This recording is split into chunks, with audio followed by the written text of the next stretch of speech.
Jadi smart farming itu merupakan barangkali sebuah konsep bagaimana kita mampu melaksanakan kegiatan pertanian secara smart, cerdas. Jadi diharapkan dengan pemanfaatan teknologi modern berbasis IT ini terutama, ya, kita bisa meningkatkan produksi, kemudian juga bisa menekan efisiensi input, ya, ataupun bisa meningkatkan kualitas produksi pertanian. Ya, kita evaluasi. Ya, ada evaluasi pasca pelatihan, kemudian juga ada bimbingan lanjutan. Gitu. Ini yang menjadi titik kritis sekarang. Jadi tidak hanya kompeten di tempat pelatihan, tapi dia bagaimana sampai jadi petani sukses, ya. Jadi artinya bahwa sekarang kalau bisa membayangkan smart farm itu mahal mungkin di awalnya. Tapi ketika menjadi sebuah tadi tujuan jangka panjang sudah terukur, itu mudah-mudahan itu, ya, investasi untuk instalasi yang mungkin start farming dengan smart greenhouse contohnya, itu akan lebih akan istilahnya BC ratio akan semakin meningkat dari waktu ke waktu begitu. Dari musim tanam ke musim tanam berikutnya. Nah, ini yang barangkali generasi muda yang barangkali berpikir juga sama jangka panjang, tapi kalau misalkan pada saat itu mulai pertama membangun seperti ini, ya memang harus membutuhkan dana yang tidak kecil, ya. Dia bisa mungkin mengakses KUR.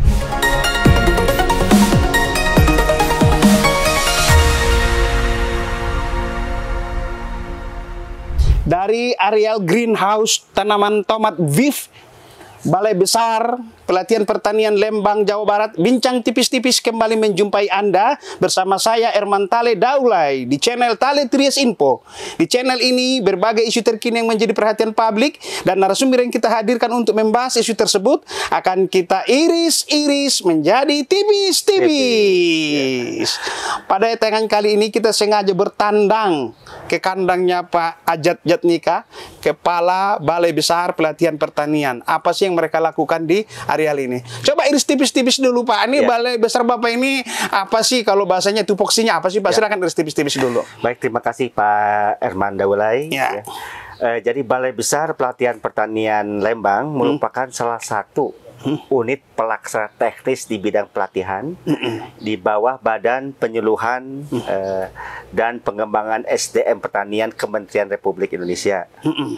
Jadi tugas fungsi kita yang utama adalah bagaimana kita mampu menyelenggarakan pelatihan. Ya, pelatihan. Pelatihan baik bagi aparatur maupun non aparatur, termasuk petani di dalamnya, di mana kegiatan pelatihan yang kita selenggarakan itu ada beberapa jenis. Yang pertama pelatihan teknis dan profesi pertanian, kemudian pelatihan fungsional bagi para petugas pertanian, kemudian juga kita melaksanakan sertifikasi. Setelah kita juga bagaimana mengemas metode pelatihan yang insya Allah bermanfaat bagi para petani maupun bagi para aparatur pertanian, khususnya yang ada di bawah penyelenggaraan kita untuk wilayah kerja Jawa Barat, kemudian Jawa Tengah, daerah istimewa Yogyakarta dan Maluku, serta Maluku Utara. Itu menjadi wilayah kerja kita. Bekerja sama dengan Dinas Pertanian di masing-masing kabupaten kota di masing-masing provinsi tersebut. Baik, sekarang siapa saja yang bertandang ke sini untuk menimba ilmu dan apa yang mereka pelajari di sini? Coba iris tipis-tipis. Jadi ada beberapa jenis pelatihan yang barangkali sudah langsung ke pelatihan teknis ataupun pelatihan vokasi. Learning by doing. Learning by doing. Jadi kita telah melaksanakan kegiatan pelatihan sistem agribisnis berbasis smart farming bagi petani milenial. Ini lagi gencar ini digulirkan Kementerian Smart Farming ini. Coba jelaskan dulu Pak secara rinci dulu. Iris tipis-tipis betul itu apa smart farming itu, Pak? Jadi smart farming itu merupakan barangkali sebuah konsep bagaimana kita mampu melaksanakan kegiatan pertanian secara smart, cerdas. Dari segi harfiah sih smart farming, bertani cerdas. Cerdas, ya. Jadi diharapkan dengan pemanfaatan teknologi modern berbasis IT ini terutama, ya, kita bisa meningkatkan produksi, kemudian juga bisa menekan efisiensi input, ya, ataupun bisa meningkatkan kualitas produksi pertanian. Nah, kebetulan untuk BBP Lembang ini khusus di hortikultura ini. Ya, Lembang ini ya, identik dengan horti ya, sayur mayur sayur ya. mayur, kemudian buah-buahan dan tanaman hias. Ya. Tapi untuk smart farming yang ada di BPP Lembang ini yang kita introduksikan, bagaimana nanti para peserta bisa menguasai penerapan teknologi smart farming seperti contoh sekarang di smart greenhouse, khususnya untuk sayur-sayuran. Itu pun harus dilihat dari jenis sayuran yang bernilai ekonomi tinggi. Nah, di sini contoh untuk tomatnya dipilih tomat beef misalkan atau tomat cherry. Kemudian buah-buahannya ada melon. Ya. Kemudian ada sayuran yang lain misalkan cabai paprika. Itu contoh yang kita coba tempatkan smart farming dengan nilai ekonomi komoditas pertanian yang memang bernilai ekonomi tinggi. Jadi saya pertegas nih, Ya. smart farming itu semangat yang diusung adalah menekan biaya produksi Ya. dengan teknologi, Ya, betul. tetapi melambungkan jumlah produksi dan mutunya oleh teknologi dibandingkan dengan konvensional. dengan konvensional. Ya, konvensional. Ya. Oke, sekarang saya mau bincang tipis-tipis dulu nih dengan Pak Ajat. Ini saya menemukan tomat yang di perkebunan umum jarang saya jumpai setinggi ini. Biasanya kan tomat itu segini, ini. Ini apa yang dilakukan sehingga bisa sampai ke merambat ke atas nanti ini? Oke. Yang pertama untuk tomat beef ini yang pertama di pemilihan benih ya, benih unggul ya. Oh, berarti mulai dari hulu benih dulu. Ya, benih dulu kita coba bagaimana dia memiliki nanti istilahnya potensi dari produksi dan produktivitas dari tomat beef itu sendiri. Nah, kemudian setelah itu kita coba sekarang kondisikan bagaimana memanipulasi mengenai faktor-faktor lain agar bisa terkontrol. Nah, makanya harus ada greenhouse seperti ini. Oh, greenhouse ini untuk menjaga kondisi suhu ya? Suhu, contoh suhu ataupun kelembaban udara ataupun mungkin radiasi, termasuk menetralisir ya? Ya, termasuk kita bisa mengurangi serangan hama ataupun penyakit. Kalau di luar sana cuaca tidak menentu, dengan green ini bisa dia bikin menentu. Kita kondisikan. Jadi makanya otomatis tadi. Jadi smart farming itu adalah otomatisasi. Oh iya, kadang kalau di perkebunan umum, kadang cuacanya susah kalau di ini dia nggak siap menerima ketika cuaca berubah ya. Di sini udah diatur sama dia. Jadi kita set supaya lingkungan yang ada di dalam greenhouse ini supaya sesuai dengan kebutuhan dari tanaman.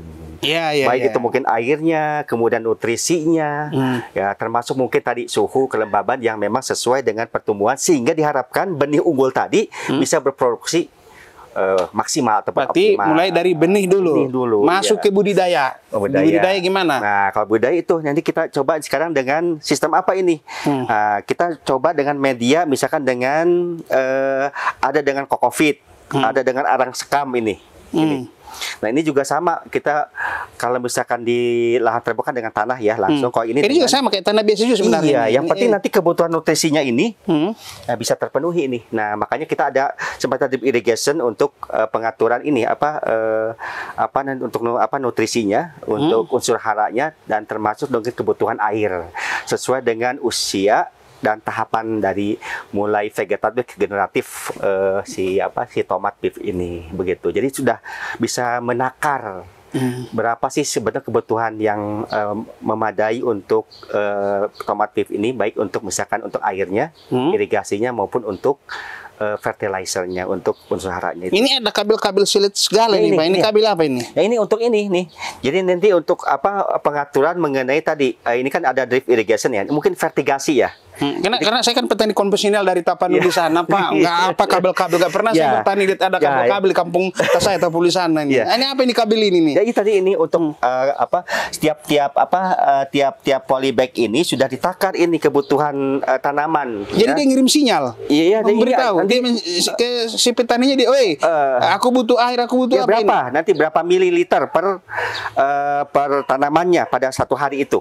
Ini dia kirim sinyal. Ya, kan lihat ini untuk irigasinya, nutrisinya termasuk untuk nutrisi. Jadi vertigasi itu fertilizer dan untuk irigasinya. Ya kalau saya waktu di kampung dulu, Ya. saya nanam tomat. Ya. Pokoknya saya kasih si ciduk aja, si gayung berarti kan nggak terukur kan yang terbuang Kalau sekarang kan. Nah sekarang upayakan Ketahuan. supaya bisa mencukupi apa sih kalau yang dibutuhkan. kebutuhannya cuma seperempat gayung, kenapa harus dikirim segayung Iya, kan? kan jadi nanti pemborosan. Apalagi sekarang lagi musim kemarau Masih kemarau ekstrim. begini ya, sehingga kita perlu sekarang ada Tata kelola air hemat ya. Iya betul ya. Hmm. Jadi, makanya ada precision farming. Jadi smart farming juga sama identik dengan precision farming. Jadi kita ketepatan. Pertanian presisi itu ya. Iya, ketepatan jumlah dari tadi misalkan airnya, kemudian nutrisinya begitu. Nah. Sekarang yang datang ke sini berlatih ya Pak? Apakah PNS? Apakah ada petani Ya. umum? Itu coba jelaskan dulu Pak. Jadi begini, jadi konsep pelatihan bagaimana sekarang orang-orang yang sebagai calon peserta itu memang membutuhkan pelatihan itu. Memang dia, memang nawa itu dia memang Nawa ada sudah dulu, itu. Jadi dulu kemudian ya. apa? Mau dulu ya. Mau dulu. Oke. Nah, sekarang kalau misalkan petani, kalau misalkan sekarang belajar berarti petani-petani yang bergerak di bidang hortikultura khususnya sayuran. Saya mau belajar tomat nih. Iya. Saya datang ke sini. Iya, sini. Bapak ajarin saya. Iya, di sini. Iya. Untuk mengukur saya sukses di luar sana, bagaimana Bapak mengukur? Jangan seperti yang dibilang almarhum Benyamin S. waktu olahraga di Sidoarjo sekolahan. Iya. Latihan mulu, menangnya kagak. Nah, ini juga nanti latihan terus tapi bertaninya gagal panen terus. Ya. Itu Jadi gimana? salah satu indikator keberhasilan pelatihan adalah bagaimana sekarang meningkat kompetensi ketika selesai dia mengikuti pelatihan sampai dia bisa menerapkan hasil pelatihan itu. Nah, itu yang menjadi salah satu kunci Jangan kritis ya. dilepas gitu aja, nggak Iya. dikontrol. Berarti terdata semua siapa yang pernah datang berarti ke sini dan sudah melakukan apa di luar sana itu dikontrol. Kontrol ya, kita evaluasi. Ya, ada evaluasi pasca pelatihan. Kemudian juga ada bimbingan lanjutan. Nah, itu. Ini yang menjadi titik kritis sekarang. Itu tidak hanya kompeten di tempat pelatihan, tapi dia bagaimana sampai jadi petani sukses ya. Kalau petani. Jadi intinya Pak Ajat ingin para petani milenial ini jadi tidak lagi sembarang menekuni ini. Memang dulu kan Pak di era kita di kampung-kampung sana dulu orang menekuni pertanian itu kalau nggak putus sekolah, di PHK, nggak punya pekerjaan, udah bertani gitu kan seadanya. Sekarang nggak kesan itu udah harus diubah bahwasanya pertanian ini juga menjadi pilihan. Bergengsi. Iya, apalagi sekarang petani milenial nih yang usianya maksimalnya lah 39 atau 40 tahun ini. Dia kan sudah mulai gandrung tuh dengan gadget. Nah, itu kan berarti sudah sesuai sebetulnya. Apa yang menjadi kecenderungan karakteristik dari generasi muda dengan tuntutan bagaimana sekarang smart farming dijadikan sebagai sebuah sebuah teknologi yang memang akan meningkat tadi produksi, efisiensi, serta kualitas dari produksi pertanian yang insya Allah nih cuannya nih mudah-mudahan ya. Intinya kan gini Pak, oke lah katakanlah tidak berbanding lurus, tapi berbanding setengahnya nggak apa-apa. Kalau ini saya bawa ke umum, walaupun tidak sebagus ini, itu gimana Pak? Udah bisa dibawa ke umum belum ini? Sudah Pak ini. Jadi kita berupaya nih karena sebetulnya ini konsep kita namanya inkubasi Pak. Maksud saya begini, walaupun tidak secanggih ini, memang saya nggak secanggih ini gitu kan. Saya mau dengan ada diakal-akalin lah gitu. Apakah ini mungkin saya dari bambu atau dari tali rapiah gitu ya kan? Saya ibaratnya kalau saya nggak bisa makan roti, saya makan singkong. Itu substitusi namanya. Itu di sini gimana nih?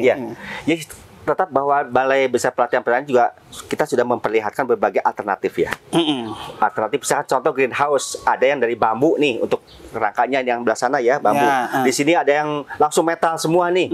Nah, apalagi di sini sudah smart greenhouse, jadi sudah semua otomatis tadi. Terjadi perubahan suhu, kelembaban udara langsung dia terbuka misalkan ya.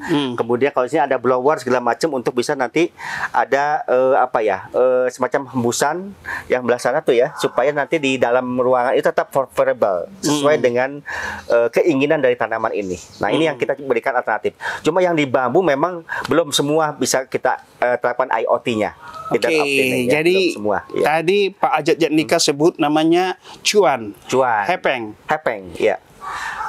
Persetan dengan teknologi canggih, kalau saya tidak mendapatkan hasil maksimal dari teknologi itu, ngapain saya main keren-kerennya doang, tapi kantong nggak tebal. Nah, coba itu dulu gimana dengan teknologi, saya harus berlimpah juga, jangan cuma dapat geng kerennya aja, petani smart farming, smart gitu kan, tapi kantong cur gitu gimana? Jadi begini, tetap bahwa kita memikirkan pertanian itu jangka pendek dan jangka panjang nih, ya karena pertanian tidak akan habis-habisnya nih. Sepanjang masa. Sepanjang masa masa, orang perlu makan, ya. Makin tambah penduduk, makin banyak kebutuhan. Iya, itu menjadi satu hal Eropa yang, makin perang bombardir, makin diperlukan pasokan. Peluang pasar kita juga itu. Jadi nggak ada overproduksi. Nah, jadi artinya bahwa sekarang kalau bisa membayangkan smart farm itu mahal mungkin di awalnya. Tapi ketika menjadi sebuah tadi tujuan jangka panjang sudah terukur, itu mudah-mudahan itu ya investasi untuk instalasi yang mungkin start farming dengan smart greenhouse contohnya itu akan lebih akan apa ya istilahnya BC ratio akan semakin meningkat dari waktu ke waktu begitu.